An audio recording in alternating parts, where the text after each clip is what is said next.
요한복음 20장입니다.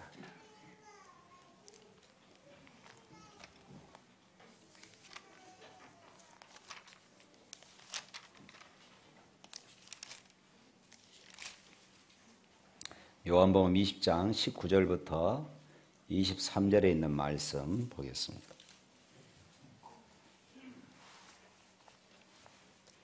(19절부터) 23절입니다. 이날 곧 안식 후 첫날 저녁 때에 제자들이 유대인들을 두려워하여 모인 곳의 문들을 닫았더니 예수께서 오사 가운데 서서 이르시되 너희에게 평강이 있을지어다. 이 말씀을 하시고 손과 옆구리를 보이시니 제자들이 주를 보고 기뻐하더라. 예수께서 또 이르시되 너희에게 평강이 있을지어다.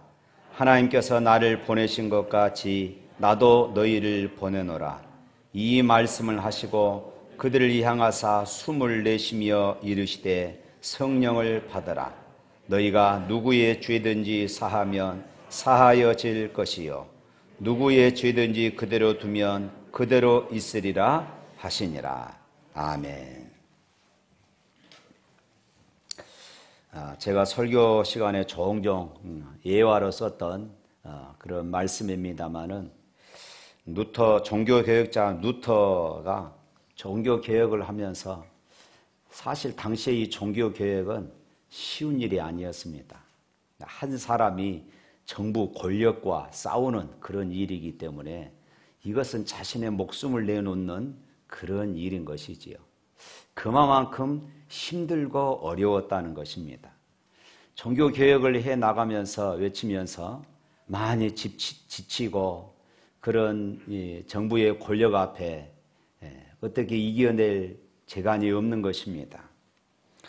그래서 이제 그런 여러 가지 방해에 부딪혀서 아주 좌절해 버릴 때가 있었습니다. 침식을 전폐하고 병상에 누워있던 어느 날 그의 아내가 상복을 입고 남편 앞에 나타난 것입니다. 루터가 깜짝 놀랐어요. 그래서 묻습니다. 여보, 누가 죽었어? 루터 아내가 이야기합니다. 예, 하나님이 돌아가셨습니다. 아니, 하나님이 돌아가시다니요? 그게 무슨 말이요? 이때 루터의 아내가 이렇게 이야기했어요. 하나님이 돌아가시지 않으셨다면, 만일에 그분이 살아계시다면 어떻게 당신이 이렇게 좌절하고 절망할 수 있겠습니까? 이 말을 들은 이 루터는 깜짝 놀랐습니다. 정신이 번쩍 들었어요. 야, 그렇지. 하나님은 살아계시지. 그리고 그가 다시 일어나서 종교개혁의 깃발을 다시 들었다는 그런 이야기입니다. 사랑하는 성도 여러분, 하나님이 참으로 살아계시다면, 그리고 주님께서 참으로 부활하셨다면 오늘 우리의 삶은, 예수님의 부활을 믿는 저와 여러분들의 삶은 어떻게 달라져야 할까요? 오늘 부활절, 부활의 아침, 우리 스스로에게 질문해야 할 그런 말씀입니다. 이 땅에는 우리를 아프게 하는, 우리를 슬프게 하는, 또 우리를 불안하게 하는 그런 문제들이 참 많이 있습니다.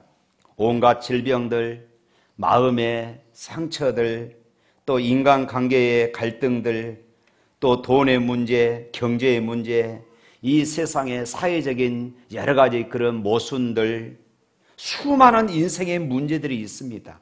그런데 이보다 더 중요한 문제가 있는데 그것은 죄의 문제와 죽음의 문제입니다. 어느 누구도 이 죄와 죽음의 문제에 있어서 해결할 수 있는 사람이 없는 것이지요. 그런데 오늘 본문의 내용은 예수님께서 이 죄와 죽음의 문제를 온전히 해결하시고 우리에게 자유와 평강 그리고 영생을 주시기 위하여 부활하셨다는 소식입니다. 할렐루야. 이런 새벽 여인들이 예수님의 시신을 정리해 드리고 그리고 몸에 향품을 바르기 위하여서 예수님이 묻힌 무덤에 찾아갔습니다.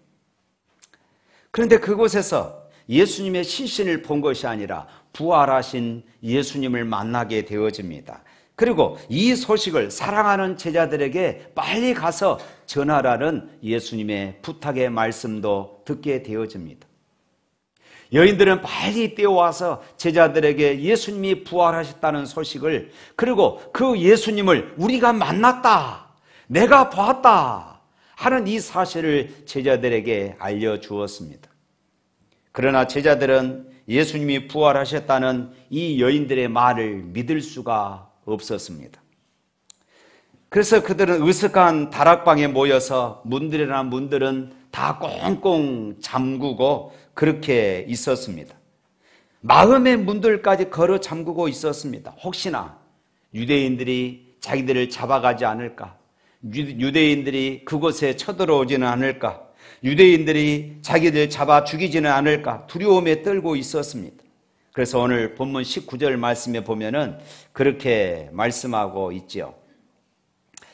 이날 곧 안식 이후 첫날 저녁 때에 제자들이 유대인들을 두려워하여 모인 곳의 문을 닫았더니, 유대인들을 두려워해서 모인 곳의 문을 닫았다 이렇게 말하고 있습니다. 바로 그날 저녁 예수님께서 그곳에 찾아오셨습니다. 문을 두드리는 것도 아닙니다. 문이 열려진 것도 아닙니다. 누군가 문을 열어놓은 것도 아닙니다. 문을 부수고 들어온 것도 아닙니다. 그런데 부활하신 예수님께서 시간과 공간을 초월하시는 그런 존재로서 그곳에 나타나신 것입니다. 제자들은 깜짝 놀랐습니다. 누가복음 24장 37절 말씀에 보면은 그때 당시 상황을 이렇게 기록했습니다. 그들이 놀라고 무서워하여 그 보는 것을 영으로 생각한지라. 우리말로 쉽게 표현하면은 귀신처럼 귀신을 봤다, 귀신이 나타난 줄로 알고 하얗게 질렸다 하는 이런 뜻인 것입니다. 그런 제자들을 향하여서 예수님의 한마디, 예수님의 말씀 한마디가 모든 두려움을 사라지게 했고 의심을 녹여버렸고 공포가 물러가게 했습니다. 예수님의 죽음의 자리를 지켜드리지 못했던 그런 죄책감도 한순간에 다 사라지게 만들어버린 것입니다. 그 말씀이 무엇입니까? 너희에게 평강이 있을지어다. 사랑하는 성도 여러분, 오늘 부활절을 맞이하는 여러분의 문제가 무엇입니까? 여러분의 아픔, 여러분들의 근심, 걱정이 무엇입니까? 여러분의 인생의 짐이 무엇입니까? 부활절 아침에 주님이 주시는 이 말씀 들으시기를 바랍니다. 너희에게 평강이 있을지어다. 그래도 의심하는 제자들이 있었어요. 그래서 그 제자들 앞에 오늘 20절 말씀에 이렇게 말씀합니다. 다 같이 읽어볼까요? 이 말씀을 하시고 손과 옆구리를 보이시니 제자들이 주를 보고 기뻐하더라. 그제서야 제자들이 정신을 차린 것입니다. 그제서야 예수님이 살아계실 적에 말씀하셨던 내가 3일 만에 다시 살아나리라, 이 말씀이 이루어진 것을 그제서야 깨닫게 되어진 것입니다. 그리고 또 말씀하십니다. 21절 말씀에 너희에게 평강이 있을지어다. 그곳에 도마가 찾아왔습니다. 예수님이 처음 찾아오셨을 때에 이 도마라고 하는 제자가 그 자리에 없었습니다.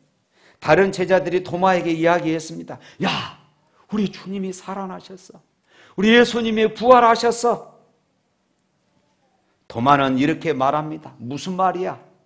예수님이 부활하시다니 나는 믿을 수 없어. 나는 그 손의 못자국과 옆구리의 창자국을 만져보고야 나는 믿겠어.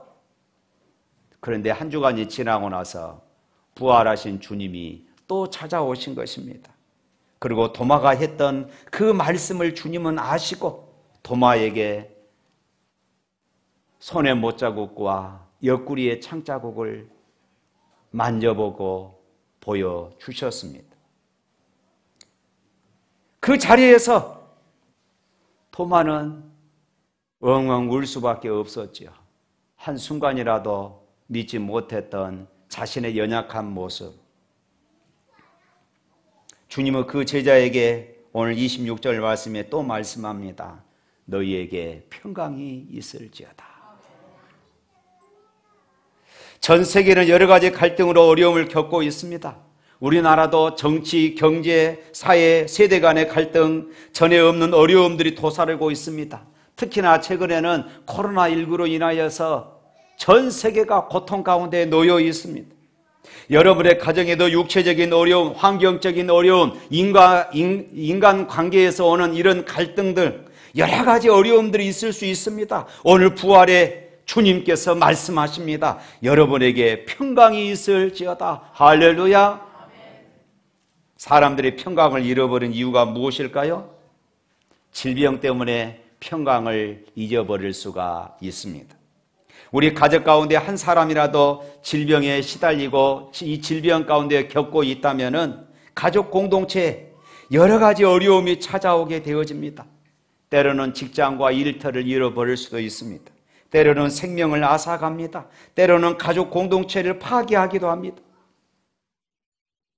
그뿐만이 아닙니다. 육신적인 질병뿐만 아니라 우리의 마음이 병들어도 우리는 평강을 잃어버립니다. 우울증으로 불안과 근심, 분노, 미움, 이 모든 것들이 우리의 가슴 속에 도사리고 있다면 우리는 평강을 누릴 수가 없어요. 모든 불행이 여기에 있습니다. 모든 염려가 바로 그곳에 있는 것이에요. 내 환경 속에 일어나는 여러 가지 문제들 또한 우리의 평강을 앗아갑니다. 가난, 풀리지 않는 직장, 꽁꽁 묶여버린 사업, 부동산, 부채, 이 모든 것들 또한 우리 안에 평강을 앗아갑니다. 때로는 밤잠을 제대로 설치게 만든 것이지요.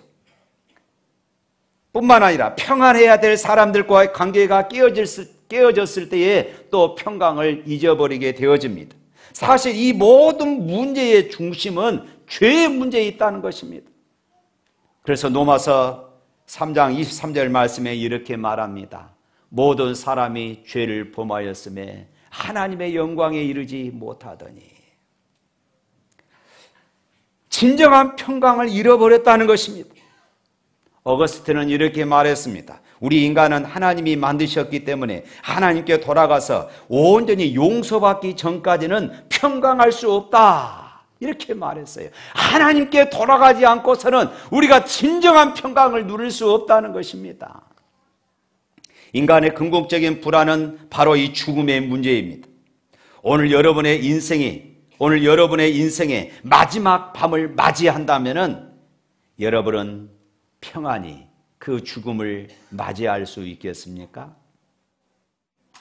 부활의 아침 한번 생각해 보시기를 바랍니다. 오늘 여러분의 날이 오늘이 마지막이라고 한다면 과연 여러분들이 천국에 들어갈 그런 확신을 가지고 있습니까? 이 확신이 없는 사람은 평안한 삶을 살아갈 수가 없어요. 이 땅에서 아무리 많은 것을 가졌다 할지라도 천국에 대한 분명한 확신과 소망이 없는 사람은 평안을 누릴 수가 없어요. 그러나 이 땅에서 내가 질병으로 고통하고 가난 가운데 헤맨다 할지라도 천국에 소망이 있는 사람은 찬송하며 살아갈 수 있음을 믿습니다. 사랑하는 성도 여러분, 예수님께서 우리 인간의 모든 문제, 죄와 죽음의 문제를 다 해결하시기 위하여서 부활하신 것을 믿습니다. 할렐루야. 그리고 말씀하셨습니다. 너희에게 평강이 있을지어다. 마태복음 11장 28절 말씀에 주님이 또 이렇게 말씀합니다. 수고하고 무거운 짐진 자들아 다 내게로 오라. 내가 너희를 쉬게 하리라. 세상은 짐 있는 사람을 싫어합니다. 세상은 건강한 사람을 좋아하고 병든 사람을 싫어합니다. 직장에서 사람을 뽑을 때도 똑똑한 사람을 뽑습니다. 그러나 주님이 말씀하십니다. 어려움이 있는 사람, 아픔과 고통이 있는 사람, 인생의 짐이 무거운 사람, 너 혼자 해결할 수 없는 그런 고난이 있는 사람, 수고하고 무거운 짐진 자들아 다 내게로 오라. 내가 너희를 쉬게 하리라. 할렐루야. 오늘 22절 말씀이 있겠습니다. 22절. 이 말씀을 하시고 그들을 향하여 숨을 내쉬며 이르시되 성령을 받으라. 우리 가운데 십자가에 달려 돌아가시고 부활하신 예수님께서 우리 가운데 성령님을 보내주십니다. 성령님이 우리 가운데 찾아오시면은 마음이 싸늘하게 식어졌던 영혼들이 따뜻해지고 살아갈 의욕이 다시 생기는 것입니다.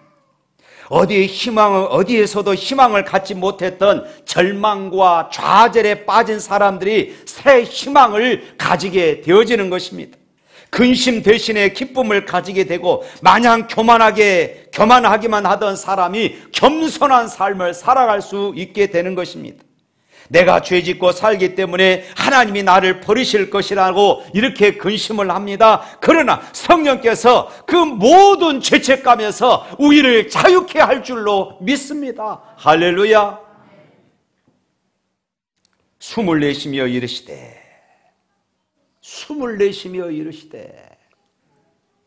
하나님이 인간에게 불어넣으시는 숨이 어떤 숨일까요? 창세기 2장 7절에 보면 태초에 여호와 하나님이 땅의 흙으로 사람을 지으시고 생기를 그 코에 불어넣으시니 사람이 생명이 되었다, 이렇게 말씀하고 있습니다. 하나님께서 사람을 흙으로 지으시고 인간은 육체를 가진 존재가 되었다는 것입니다. 그런데 생기를 그 코에 불어넣으시니 사람이 생명이 되었다. 산 사람, 생명이 되었다는 말씀입니다. 살아있는 영적인 존재가 되었다는 것입니다. 그래서 인간은 혼이 있고 육체가 있는 것입니다. 그런데 범죄하고 타락함으로 말미암아 성경은 말합니다. 그때부터 인간은 육체가 되었다. 육체가 되었다, 이렇게 말해요. 그래서 하나님께 기도해도 기도가 상달되지 않습니다. 기쁨이 없습니다. 평안을 잃어버렸습니다. 하나님과의 관계가 단절되어 버렸습니다. 영혼이 마비되고 육체가 되고 만 것입니다. 그런데 예수님께서 이 땅에 오셔서 십자가에 죽으시고 우리의 모든 죄를 지시고 십자가에 고난 당하심으로 말미암아 그리고 다시 부활하시고 우리에게 말씀하셨어요. 태초에 흙으로 사람을 지으시고 생기를 그 코에 불어 넣으셨던 주님께서 제자들에게 숨을 내쉬며 말씀하시되 성령을 받으라. 할렐루야.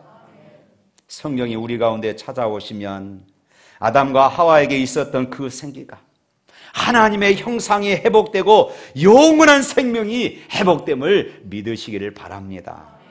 그뿐만이 아닙니다. 숨을 내쉬며 이르시되 성령을 받으라. 이 말씀은 에스겔 골짜기를 연상케 해줍니다. 말라빠진 뼈들을 향하여서 에스겔 선지자가 하나님의 명령을 따라 외치지요.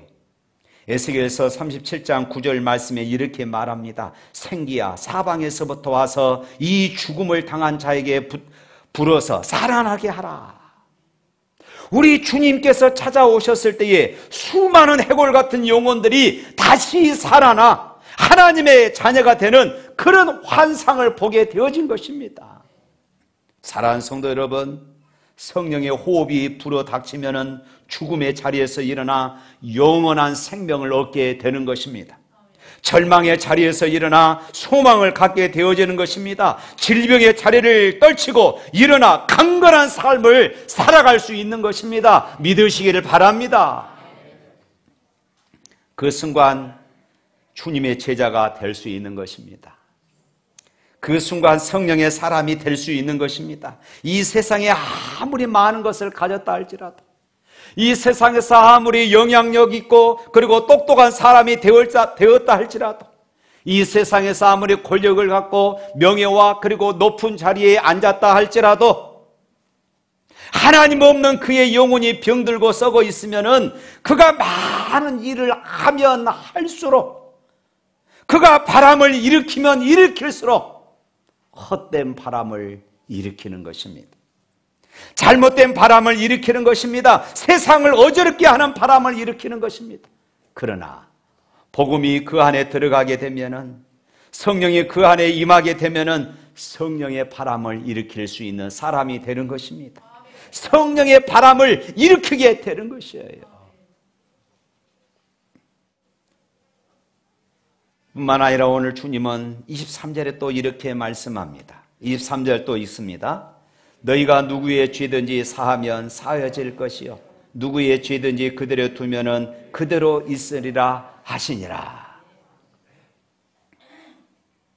너희에게 평강이 임했으면은 이제 다른 사람들과도 평강해져야 한다, 이 말씀입니다. 너희 안에 하나님의 평안이 임했으면은 이제 다른 사람과의 이 관계에서도 평안해져야 된다는 것입니다. 너희에게 평강이 임했으면은 이제 세상을 향하여서 하나님의 이 평강을 선포하라는 말씀입니다. 하나님께 죄 용서 받았으면은 너희도 다른 사람의 죄를 용서하라는 말씀이에요. 죄를 용서하는 것은 하나님만이 하실 수 있어요. 우리가 누군가의 죄를 용서할 수 있는 것이 아닙니다. 그러나 우리가 죄 용서함을 받고 나면은 다른 사람의 죄도 용서할 수 있는 그런 자유, 권세가 우리에게 있다고 성경은 말씀하고 있습니다. 우리가 다른 사람을 용서하면은 우리는 미움의 삶을 벗어나 사랑의 삶을 살아갈 수 있는 것입니다. 정죄의 삶을 벗어나 용서의 삶을 살아갈 수 있는 것입니다. 우리가 부활의 아침, 단순히 주님이 부활하셨다, 이것이 중요한 것이 아니라 서론에서 말씀드렸던 주님이 부활하셨다면, 하나님이 살아계시다면, 그렇다면 우리 그리스도인들이 어떻게 살아가야 할 것인가? 이런 중요한 질문을 우리에게 던져야 하는 것입니다. 그것은 바로 용서하며 살라는 것입니다. 용서하며 살라는 것이에요. 사랑하는 성도 여러분, 여러분이 하나님으로부터 용서받는 것이 사실이라면, 여러분들이 구원받은 하나님의 자녀가 되었다면, 여러분에게 평강이 그리고 성령이 임했다면 우리는 누구를 미워할 자유가 없습니다. 누구를 정죄할 이런 권세가 없는 것입니다. 용서할 자유만 있는 것입니다. 용서를 선포할 권세만 우리에게 있는 것이에요. 내가 용서할 수 있는 자유, 누구를 사랑할 수 있는 자유가 있다, 믿으시기를 바랍니다. 자기 자신을 향하여서도, 오늘 부활의 아침 자기 자신을 향하여서도 그렇게 선언해야 합니다. 하나님께서 여러분의 모든 죄를 용서하셨습니다. 하나님은 기억지도 않으신다고 이렇게 말씀을 하셨어요. 그런데 나는 내 자신을 용서하지 못합니다. 야, 나는 왜 이 모양일까? 늘 자기를 탓합니다. 자기 인생을 탓합니다. 나는 왜 이것밖에 안 되는가? 나는 왜 이렇게 살아야 하는가? 오늘 아침 여러분이 여러분 자신을 먼저 용서하시기를 바랍니다. 나는 나에게 용서를 선언한다. 하나님이 나를 용서하셨으니 나도 나를 용서한다. 따라서 하시기를 바랍니다. 나는 나에게 용서를 선언한다. 하나님이 나를 용서하셨으니 나도 나를 용서한다. 자기 자신에게 이런 용서를 선언하시기를 바랍니다. 왜 나는 이 모양이야? 이것이 아닙니다. 나는 예수 그리스도의 보혈의 피로 구속함을 받은 하나님의 존귀한 자녀다. 할렐루야. 이런 자존감을 여러분 회복할 수 있기를 축복합니다. 너희에게 평강이 있을지어다. 주님이 이렇게 말씀하고 계신 것이에요. 그리고 나면은 사랑하는 내 가족, 남편, 아내, 자녀들, 부모, 내 곁에 있는 사람들에게 그리고 용서가 선언되어지는 것입니다. 예수님이 당신을 용서하셨으니 나도 당신을 용서합니다. 하나님의 자녀가 되는 권세를 당신에게 주셨으니 나도 당신을 용서합니다. 사랑하는 성도 여러분, 우리 모두는 하나님의 자녀입니다. 그런데 내가 나를 용서하지 못하니까 다른 사람도 내가 용서를 하지 못하는 것입니다. 뿐만 아니라 용서의 얘기를 들었을 때에 내 마음속에 부담이 되는, 생각나는 사람이 있을 것입니다. 제가 이 자리에서 용서하라고 했을 때 나는 그 사람만은 용서할 수 없어. 여러분들의 마음에 아마 생각나는 사람이 있을 것이에요. 그 사람만 생각하면은 입을 열면 자꾸 불평이 나오고 정죄가 나오는 그런 사람이 있습니다. 여러분의 온수 같은 사람을 향하여서 이 시간 용서를 선언하시기를 바랍니다. 예수님은 그 사람도 사랑하셨어요. 하나님은 그 사람도 구원하셨습니다. 용서하시기를 바랍니다. 너희에게 평강이 있을지어다. 주님은 이렇게 말씀합니다. 사랑하는 성도 여러분, 예수님은 부활하셨습니다. 할렐루야. 여러분이 지금까지 하지 못했던 모든 일들을 이제 감당할 수 있게 될 것입니다. 이것이 바로 부활의 소식입니다. 사도 바울은 이렇게 말했습니다. 고린도전서 15장 14절 말씀입니다. 그리스도께서, 우리 다 같이 한번 읽어볼까요? 그리스도께서 만일 다시 살아나지 못하셨으면 우리가 전파하는 것이 헛것이요 또 너희 믿음도 헛것이며, 19절 말씀, 만일 그리스도 안에서 우리가 바라는 것이 다만 이 세상의 삶뿐이면 모든 사람 가운데 우리가 더욱 불쌍한 자녀라. 더욱 불쌍한 사람. 예수님의 부활이 없었다면 오늘 저와 여러분들은 참으로 이 땅에서 불쌍한 사람들이에요. 그러나 여러분, 예수님은 부활하셨습니다. 예수님은 부활하셨습니다. 예수님은 부활하셨습니다. 일본의 우찌무라 간조는 이런 이야기를 했습니다. 예수님께서 십자가에 달려 돌아가신 것이 내 죄 때문이라는 사실이 어느 날 갑자기 믿어지기 시작했다. 성령님이 내게 찾아오셨을 때에 그분의 부활이 믿어지기 시작했고 나도 언젠가 그분과 함께 부활할 것을 믿게 되었다. 부활의 믿음은 선물이었다. 사랑하는 성도 여러분, 오늘 부활절 아침 이 예배를 통하여 예수님께서 여러분의 죄짐을 지고 돌아가셨다는 이 사실이 믿어지기를 축복합니다. 성령님이 여러분들에게 오셔서 주님의 부활이 믿어지기를 주님의 이름으로 축복합니다. 나도 반드시 부활하여 영원한 세계에서 주님과 함께 영생을 누리게 되어질 것입니다. 믿어지는 은혜가 있기를 바랍니다. 여러분 모두에게 평강이 있기를 축복합니다. 기독교의 종착역은 십자가가 아닙니다. 주님은 우리에게 이렇게 말씀했죠. 누구든지 나를 따르려거든 자기를 부인하고 자기의 십자가를 지고 따르라. 그러나 기독교의 종착역은 그 십자가가 아닙니다. 십자가를 다 벗어 던지고 부활의 역사가 우리 안에 일어나게 되어줄 줄로 믿습니다. 그리스도인들의 마지막 영생은 부활의 그날 온전히 이루어지게 되어질 것이에요. 그동안 우리가 짊어졌던 십자가, 그동안 우리가 흘렸던 그런 눈물, 그동안 우리가 알았던 가슴앓이들, 모든 것들 다 씻어지게 되어질 것이에요.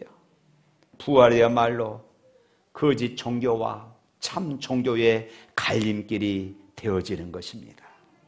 좌절과 희망의 갈림길입니다. 죽음과 영생의 갈림길이에요.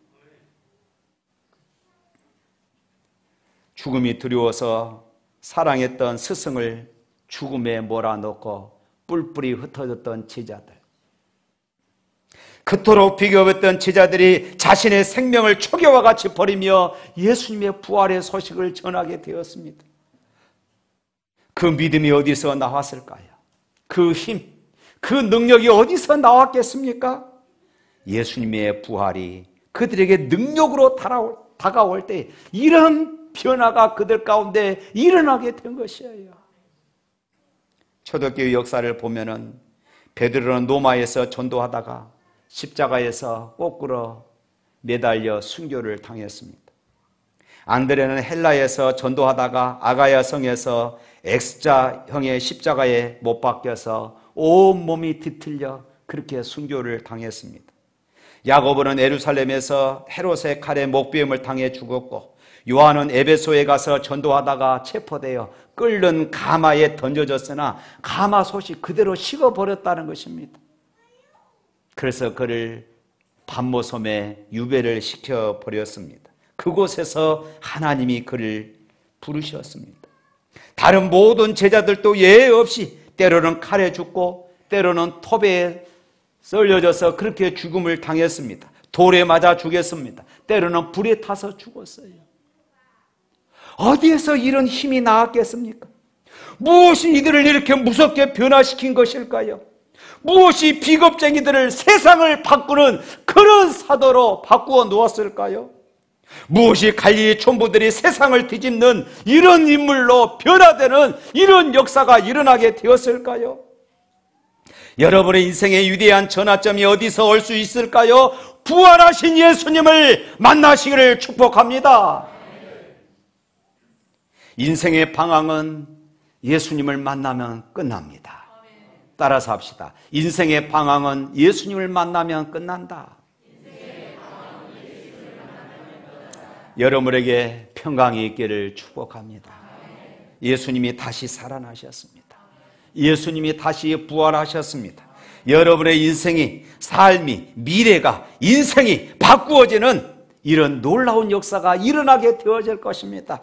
우리 예수님 부활하셨습니다. 할렐루야.